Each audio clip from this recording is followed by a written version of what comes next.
Hello friends, नमस्कार आप सभी को। तो कैसे हैं आप सब? I hope you all are well. तो आज की इस डेली करंट अफेयर की सीरीज में हम 24 जनवरी से रिलेटेड जितने भी इंपॉर्टेंट फैक्ट बन सकते हैं वो सारे हम यहाँ पे आज की इस वीडियो में डिस्कस करने वाले हैं। और जितने भी हमारे इंपॉर्टेंट फैक्ट बनेंगे वो सारे इंपॉर्टेंट फैक्ट हम आज की इस वीडियो में कवर अप करने वाले हैं, ताकि कोई भी डाउट आपको ना रहे। ठीक है। और इस 24 जनवरी के करंट अफेयर की बात करें, इसमें बेसिकली हम वो सारे फैक्ट डिस्कस करेंगे जो हमारे एग्जाम ओरिएंटेड है या जो हमारे एग्जाम के पॉइंट ऑफ व्यू से इम्पोर्टेंट है। जैसा कि आपको मालूम है, मेरा टेलीग्राम चैनल एग्जाम्स नीति के नाम से है। ये मैं उन लोगों के लिए बताता हूँ जो फर्स्ट टाइम इस चैनल पर आते हैं, तो मुझे एग्जाम नीति के टेलीग्राम चैनल पर भी ज्वाइन कर सकते हैं। और मेरा जो यूट्यूब चैनल है वो एग्जाम नीति भाई राहुल सर के नाम से है। ओके फ्रेंड्स, बिना किसी देरी के हम लोग स्टार्ट करते हैं 24 जनवरी 2023 से रिलेटेड सभी इंपॉर्टेंट करंट अफेयर और कुछ उससे इंपॉर्टेंट फैक्ट। सबसे पहले हम जो यहाँ पे ध्यान रखना है, देश से संबंधित एक क्वेश्चन यहाँ पर लेकर आए हैं। मणिपुर, मेघालय और त्रिपुरा का स्थापना दिवस कब मनाया जाता है? तो ध्यान रखना, प्रति वर्ष 21 जनवरी को ये स्थापना दिवस मनाया जाता है। 1972 में ये इसकी गठन हुआ था, ध्यान रखना। ठीक है भाई। मणिपुर, मेघालय और त्रिपुरा, ये तीनों का जो स्थापना दिवस है वो कब मनाया जाता है? प्रतिवर्ष 21 जनवरी को। इमेज के जरिए मैं आपको यहाँ पे समझाना चाह रहा हूँ, थोड़ा बहुत ध्यान रखना। अगर अब लोग बात करें तो ये आप देख ही पा रहे हैं, मेघालय, मणिपुर और ये है त्रिपुरा। ये वो तीन राज्य हैं जिन तीन राज्यों का स्थापना दिवस 21 जनवरी को ही मनाया जाता है। अब हम जानते हैं इनसे संबंधित कुछ इंपॉर्टेंट फैक्ट जो आपके एग्जाम ओरिएंटेड होगा, आपके एग्जाम इंपॉर्टेंट से रिलेटेड, आपको उसमें वो फैक्ट जानना बहुत जरूरी है। प्रतिवर्ष 21 जनवरी को मणिपुर, मेघालय और त्रिपुरा का स्थापना दिवस मनाया जाता है। 1971 के तहत उत्तरी पूर्वी क्षेत्र का पुनर्गठन अधिनियम के तहत राज्य का दर्जा प्राप्त करने वाले ये तीन राज्यों को इस वर्ष अपनी 51वीं वर्षगांठ मनाने वाले हैं। यानी ये 51st इनकी वर्षगांठ है। 1971 उत्तरी पूर्वी क्षेत्र का अधिनियम जनवरी 1972 से प्रभावित हुआ। 1972 से ये इफेक्टेड हुआ।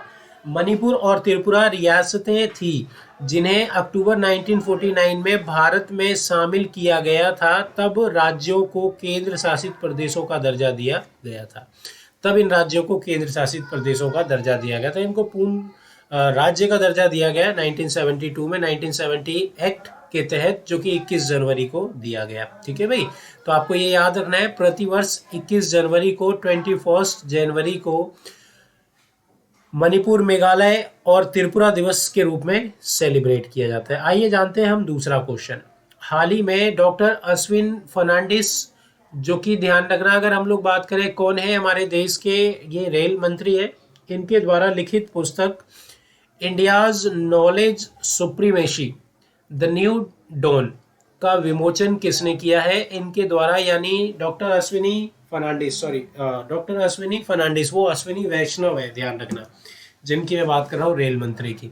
तो डॉक्टर अश्विनी फर्नांडिस के द्वारा जो लिखी गई पुस्तक है वो हमारे भारत के एजुकेशन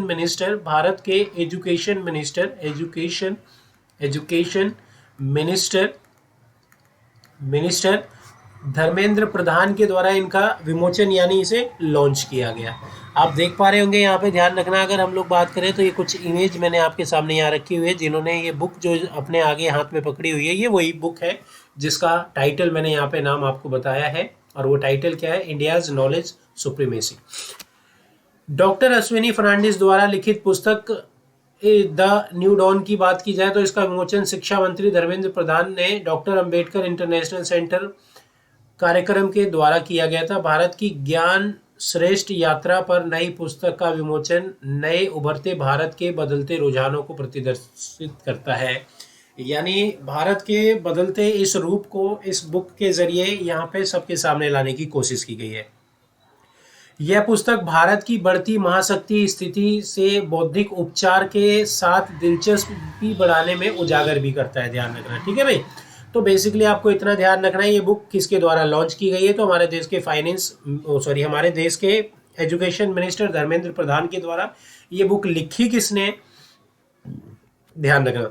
इसमें दो फैक्ट आपको याद रखने। पहला, India's knowledge supremacy the new dawn, ये बुक किसके द्वारा लिखी गई है? तो आपके सामने नाम है उनका, क्या है? तो डॉक्टर अश्विनी फर्नांडिस।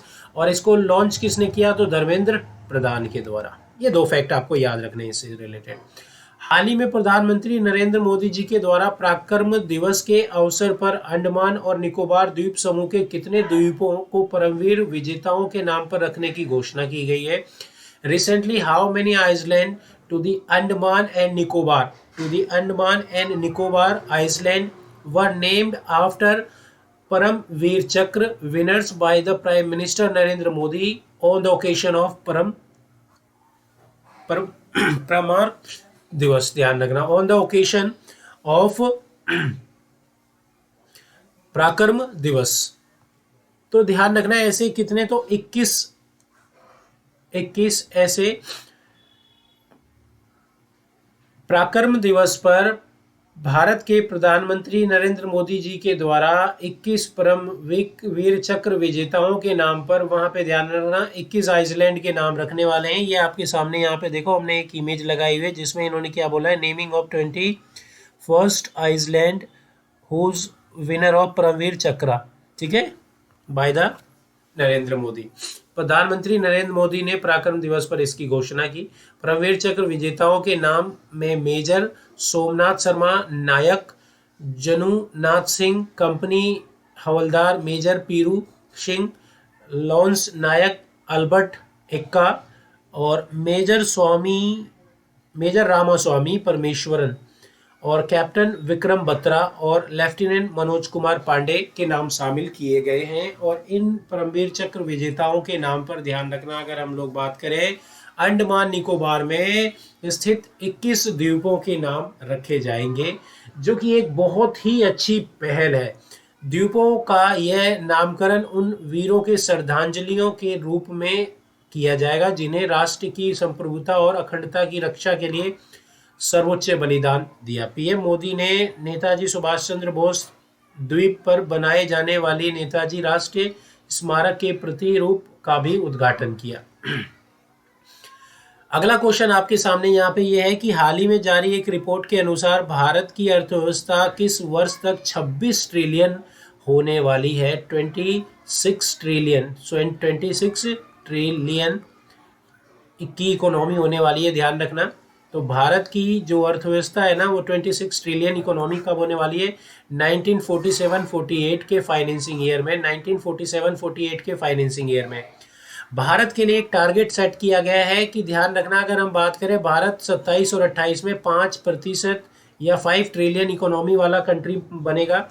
10 यानी 10 ट्रिलियन वाली इकोनॉमी वाला कंट्री भारत का बनेगा, तो बेसिकली 35 और 36 में, और 44 और 45 में भारत बन जाएगा 20 ट्रिलियन वाला कंट्री। इसी प्रकार से इन्होंने ये अंदेशा लगाया है कि 47 और 48 में भारत की जो इकोनॉमी होगी, भारत की जो जीडीपी होगी, नॉमिनल जीडीपी, वो कितनी होगी? तो बेसिकली आप ध्यान रखना, 47 और 48 में वो 26 ट्रिलियन की इकोनॉमी होगी। फिलहाल 3 ट्रिलियन के आसपास है। तो अगर हम लोग देखें तो बेसिकली ये ही वो फैक्ट्स है जो भी हम लोगों ने इसमें संबंधित सारे फैक्ट यहाँ पे जानने की कोशिश की है, ठीक है।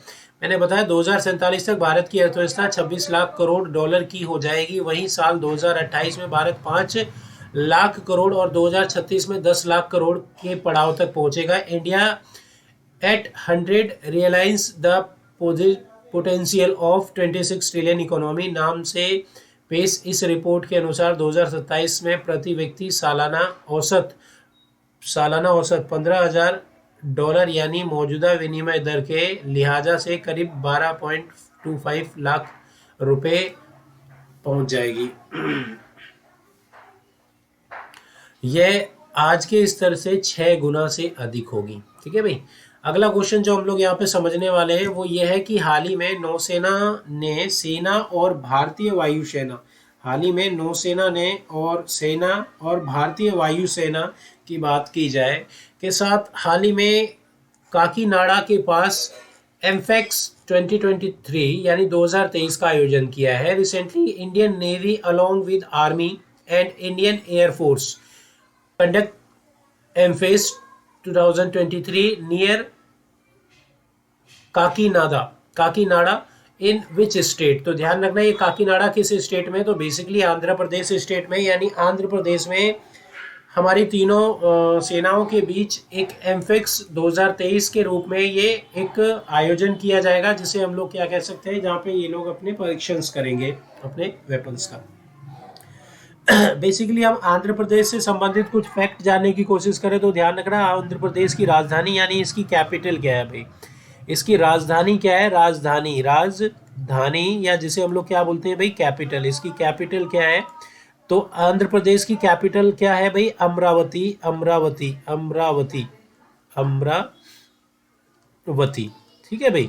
और अगर हम लोग बात करें इसके गवर्नर का नाम क्या है, तो इसके गवर्नर का नाम आप लिख सकते हो, ध्यान रखना, विश्वभूषण, विश्वभूषण, विश्वभूषण, भूषण हरिचंदन, हरिचंदन, हरिचंदन, चंदन, विश्वभूषण हरिचंदन इसके कौन है, एलजी यानी गवर्नर। और यहाँ पे अगर हम इसके सीएम की बात करें तो हमें एक नाम और जानना है, और वहाँ के सीएम का नाम क्या है, तो वाई एस जगन मोहन रेड्डी इसके सीएम का नाम है, वाई एस जगन, जगन मोहन, मोहन रेड्डी, रेड्डी। ठीक है भाई, वाई एस जगन मोहन रेड्डी यहाँ के कौन है, तो सीएम है। आंध्र प्रदेश के गवर्नर कौन है, तो विश्वभूषण हरिचंदन यहाँ के गवर्नर है। इसकी राजधानी क्या है, तो अमरावती इसकी कैपिटल है। ठीक है भाई। नेक्स्ट हम इससे संबंधित कुछ इंपॉर्टेंट फैक्ट जानने की कोशिश करें तो ध्यान रखना, अगर हम लोग बात करें, हाल ही में भारतीय नौसेना ने आंध्र प्रदेश के काकीनाडा में ये एक्सरसाइज किया है, अभ्यास, संयुक्त सैन्य अभ्यास जिसे हम लोग नाम देते हैं। यह 6 दिवसीय मेगा सैन्य अभ्यास होगा जो 17 जनवरी से लेकर 22 जनवरी तक आयोजित किया जाना था। भारतीय सेना ने बड़ी संख्या में सैनिकों, भारतीय नौसेना, उपचर, युद्धपोतों और भारतीय वायुसेना के विमानों का संयुक्त अभ्यास किया है।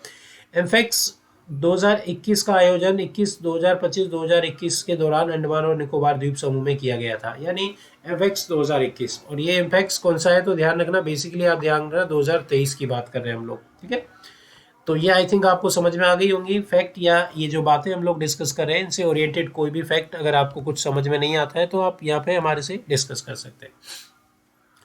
अगला जो क्वेश्चन हम लोग पढ़ने वाले हैं, ये हम पढ़ने वाले हैं, हाल ही में डीजीसीए के अगले महानिदेशक के रूप में किसे नियुक्त किया जाएगा, who has been appointed as the next director general of DGCA. ठीक है भाई। और अगर हम बात करें ये किसे अपॉइंट किया जाएगा, विक्रम देवदत्त। और ये इमेज आपके सामने लगी हुई है, ये विक्रम देवदत्त जी की है, और विक्रम देवदत्त जी को हम बात करने वाले हैं, इन्हें next director general of DGCA के रूप में अपॉइंट किया जाएगा। और इनसे संबंधित कुछ इंपॉर्टेंट फैक्ट अगर हमें जानना है तो वो हम इस प्रकार से जानेंगे। भारतीय प्रशासनिक सेवा के वरिष्ठ अधिकारी विक्रम देवदत्त नागरिक उड्डयन महानिदेशालय ये के का अगला महानिदेशक के रूप में कार्यभार संभालेंगे। वे आगामी 28 फरवरी से मौजूदा डीजीपी के प्रमुख अरुण कुमार की जगह लेंगे, यानी इनसे पहले कौन थे, तो ये नाम याद रखना, अरुण कुमार।